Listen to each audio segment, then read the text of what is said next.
very standard composition coming through for Live Sandbox in the end. I quite like the Gnar. It is something that Dove has actually piloted well. It's easy to forget because we've had a slew of amazing Gnars. Keen, Zeus are the most notable ones, and a whole lot of mediocre ones. 15 minutes, played out well. Keep track of Croco, see where he goes. Get some first bloods. Instigator. We don't like playing champions crit once they've moved to a different style of play. But like, talk to Zaya as well. Like she had the crit buffs, and that's not what we're about. As LM standing on a ward, just going to make his way all the way in, but Croco's there for the counter gang. Kale is also going to turn up, and LM's just going to get taken down. All going to plan for Live Sandbox. And this is a standard roam timer, right? Kyle just has first back, walks towards the mid lane, right? And that's something that you should be mindful for as closer. Yeah, chains are going to go wide as closer also avoids the others as well. Room Prison is going to come through here, but sorry, not Room Prison, the Realm Warp, but the flash over the wall is going to get closer to safety. Still able to use it and gets LM's flash at the same time. Really nicely played here from the mid laner from Live Sandbox.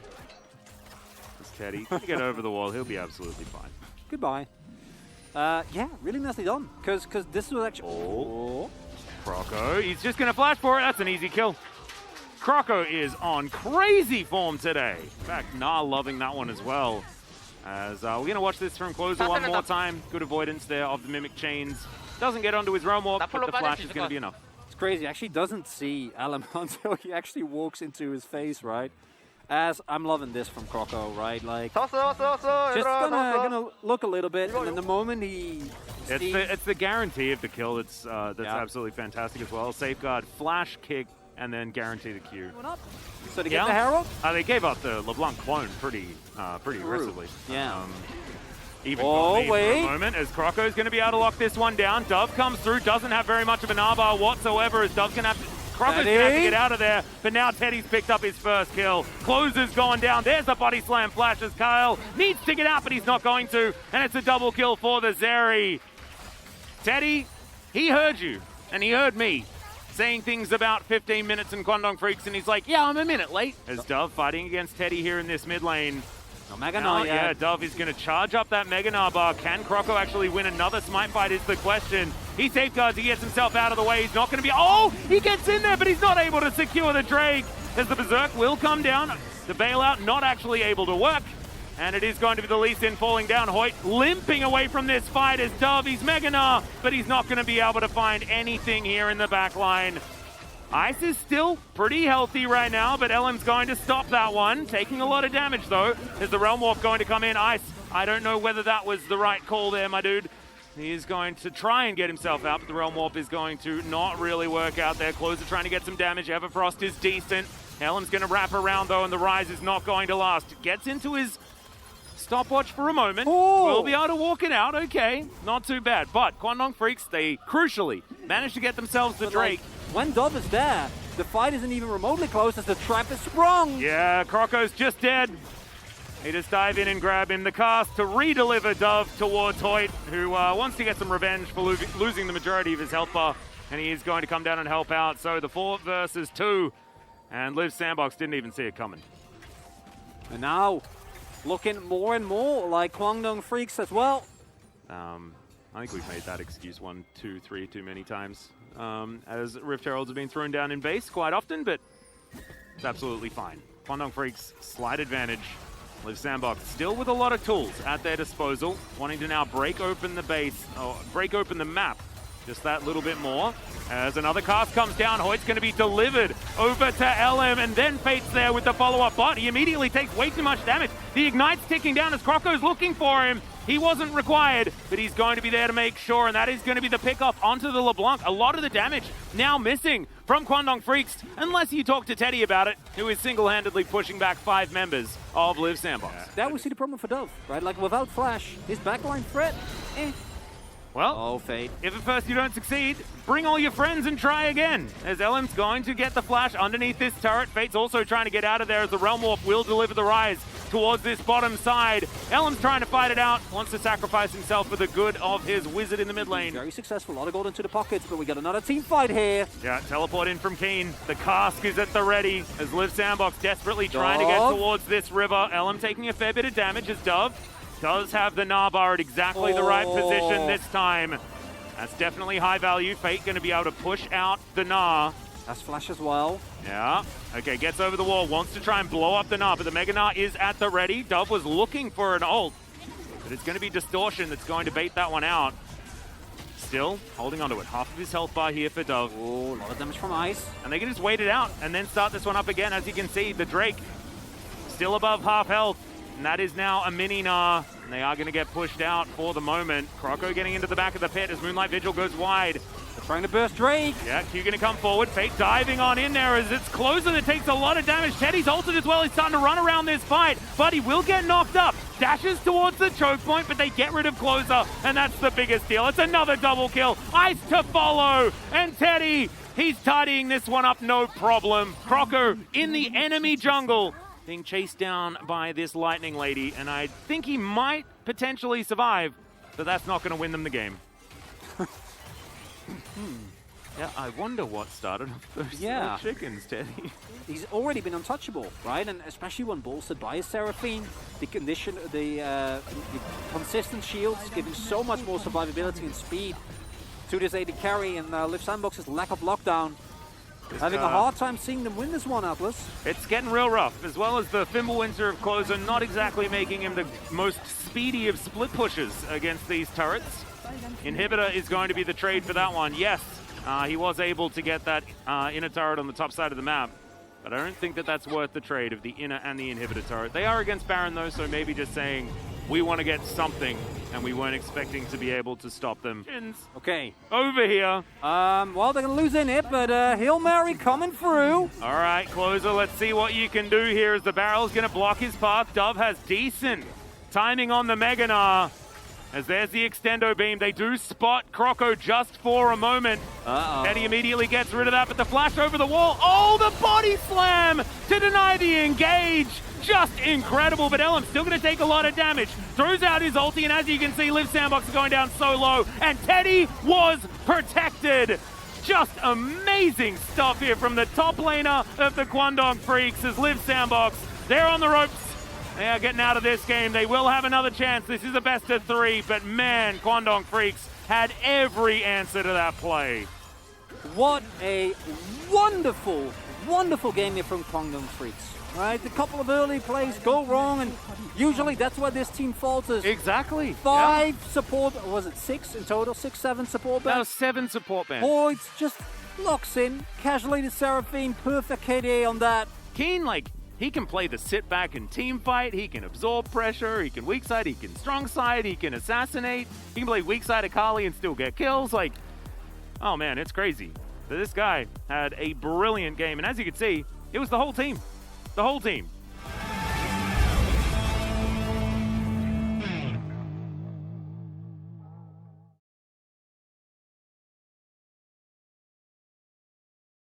Are we going back? Yeah, we are. We're It's going Aatrox back. time. Let's do it. Beating Sandbox at their own game? Kwandong Freaks, are you mad? R5 Aatrox against the R5 Aatrox team. As one of the big key points of the previous game was how well played that was as Closer. Oh, LM wants to get past the minion, has to smite it, but Closer is able to get himself out of the way. That was with his Spirit Rush though, so won't have that one available for the next little while. As Fate rotating over, LM here getting this vision down as the Q just barely misses. Bit unfortunate there, as Closer still has his Spirit Rush available. Orbit Deception flies through. As Closer can get over the wall, yeah, and he is going to do so, as LM's not going to find the flash. Safeguard comes out, and it's Kale that has to run the heck out of here. LM in trouble, though, and First Blood will go over to Closer. Ice is now turned up. Hoyt is going to be taken down as Fate as well, trying to run this one out, and it is a massacre in the river. Teddy has to flash, and Liv Sandbox starting this game off ridiculously well. It's Braum again and again. Yeah, I just think that Liv Sandbox should probably have more of an opportunity as Keen. In a bit of trouble here, going to go for the fat flash over the wall. Nails it. But that is still flash down. A lot of that aggression has now been dampened just a little. It's got to be done. It's okay. I was trying to ignore it. I was talking about reminiscing in the past. If he gets that back cancel, they might still get the turret. Looks like they will get pretty close. My Vigil comes down. Teddy doing a fair bit of damage here as Keen is teleported in. Okay, let's see whether he can actually get some value here. And the answer is absolutely... Oh, okay. It's absolutely yes. As he's going to burn down eventually. It is going to be the kill picked up there by Croco. Combination of challenging smite, I believe, as well as the red buff. Keen. As you can see, Kale pokes his head out. Keen dives on in, tries to get it. The Rift Herald is going to be secured by Croco, but he takes a lot of damage. Chains, the kick is going to come through, and Closer will fall down. And Liv Sandbox, once again, may have bitten off more than they could chew. It's a decent body slam, but it's not going to work out. Teddy throws through the Vigil, and that is going to connect, help lock down a bit more damage as the eye will be secured. All right, Run, so Croco. Shirley will be placed onto the Rift. And Keen, okay, throws down the ulti. That's going to be the stun that will connect. The Spirit Rush is going to come out, and Keen just turns it. My God, the damage from this Aatrox. And Closer just did not see it coming. Oh, Cal, he doesn't know. Yeah, that is going to be the Shadow Surge. Kick goes back as Elim is actually going to kick Kale to relative... Okay, danger still as the rest of Kwangdong Freaks were there at the ready. Oh, okay. Another Moonlight Vigil comes down as the reset of the Shadow Surge will secure it onto the Jinx. Great fear to stop any sort of follow-up from Dove as well. And Liv Sandbox, it's like it's that time where they're starting to fall apart. Should have used that, but this is a soul point fight. Keen is yeah. big. Keen's just walking into 4 people, and he does not care about it whatsoever. It's a decent fear to go down onto Dove, but Liv Sandbox still battling their way in. This is for Ocean Soul. This is actually huge. Croco getting himself round the back. He's spotted on Vision, trying to clear it out right now. As, all right, like ships in the night, I guess. Over the wall goes Keen. Yeah, exactly right. Ice going to have to flash, get himself out of the way, but I don't think he's winning the battle with this Aatrox. Dove going to have to flash to get himself out of the way as Closer is going to go down first in this fight. Kale's also running the wrong direction as Croco gets over the wall, and it will be the soul denied by Kwangdong Freaks. And Keen, it's just feeling like he's way too big. Don't try and actually do the Baron, please. Oh, that is a miss on the hook.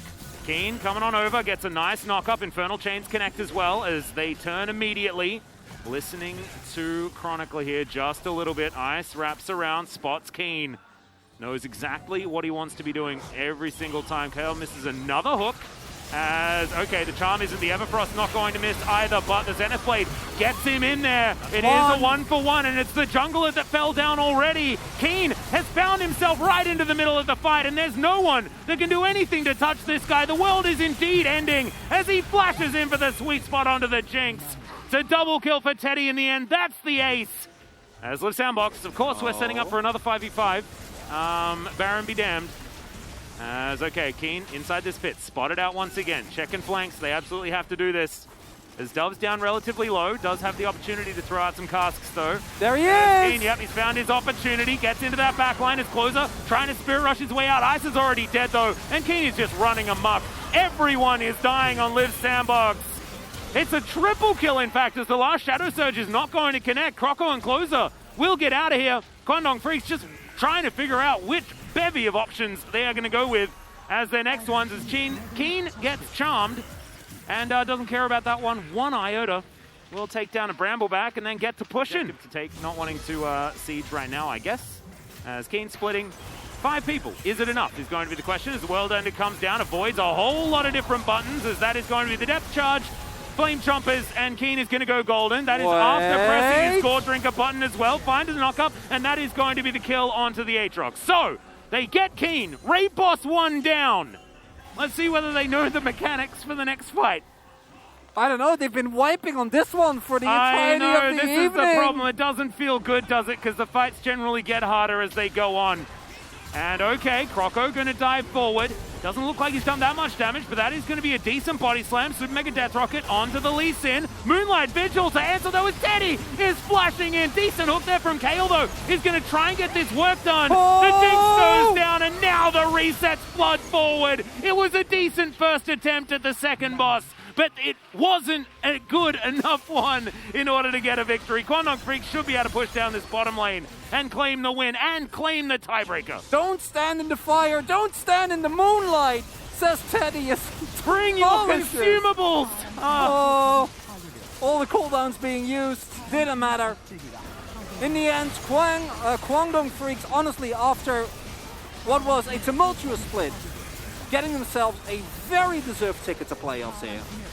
Absolutely. This was, Kwangdong Freaks were the team that I think most people were expecting to make it to playoffs. They are going to be able to do so, as Liv Sandbox often thinks it's time for, but it wasn't. Keen, Fate, and Teddy all doing pretty magnificent amounts of damage. And I think my vote, if I had one, which I... Congratulations, Keen. Thank you. Keen, you guys are the last team to punch the ticket to playoffs. How do you feel? We really had to win. We had to win in order to make playoffs. That was the only possibility for us, and I'm happy that we made it.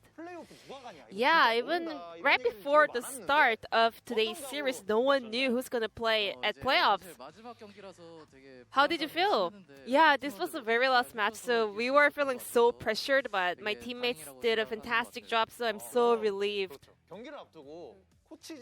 Was there any advice from the coaching staff or anything you guys had before the match with the players? You know, some players were very nervous, you know, so I just wanted to help them feel a lot more comfortable and play at ease.